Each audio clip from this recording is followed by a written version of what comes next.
regarding what we hear as being measurable, and it turns out to be only that which we can hear. The thing about compact disc technology is that it's often, rightfully so, described as being louder, because things have been removed to the extent that we can actually hear it better. And he showed us the math as to how that works. So it's a question of volume, for one thing, that may change a little bit, but the human ear, we saw the math for what the human ear can accommodate. What I was disagreeing with, I mean, your perceptions are very accurate. What I was disagreeing with is that we need to understand that listening to music has more to do with things that Sean never even addressed, whether they're measurable or not. And so therefore, that doesn't put us into the realm of the occult. It puts us into the realm of studying music properly. And before I finish that set, do you see where I'm going with this? I don't think you're actually disagreeing. I don't think, you know, as I'm speaking to that, I'm realizing, wait a minute, I'm not really disagreeing with you. I'm kind of saying... You're just placing the emphasis on the fact that we're listening through a culture. Yes, I'm contexting what you're saying. I don't disagree with you at all, right?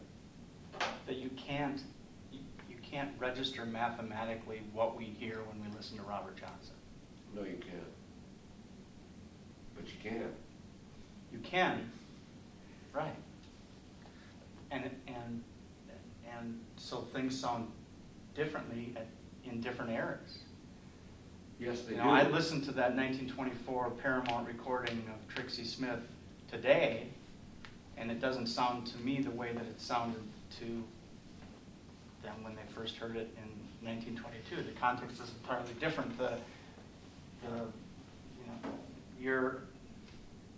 culture impacts how you hear something. Totally.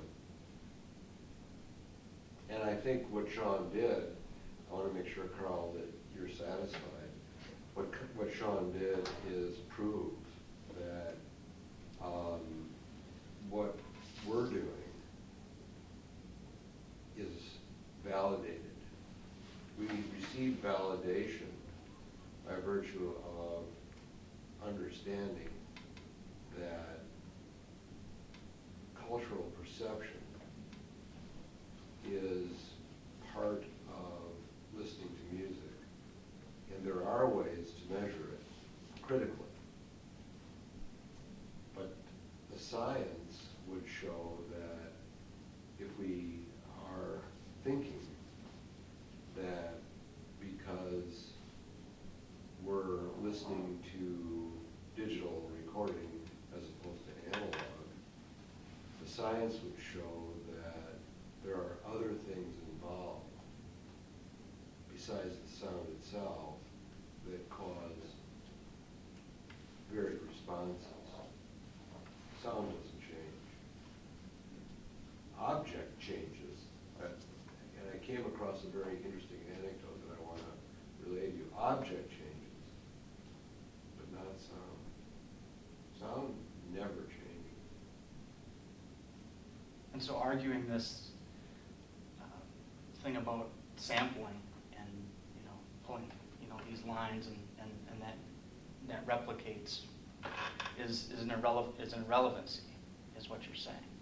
That's not where the argument lies. Right. And I think, yes, that's what I'm saying. I'm saying that Sean, the content of Sean's presentation should never be forgotten and always be utilized as the bottom line. But there's more to music than that. And I'm not sure that if there is something that we do not hear that we hear, that it has anything to do with the sound itself. Well, does that open up the issue of whether it's all bunk? No, I think it's just the opposite. I think it's not all bunk. And I think that, if anything, it's a perfect and classic case of Western science not taking into consideration factors that are much more complex than mathematics can achieve a definition for. Phenomenological?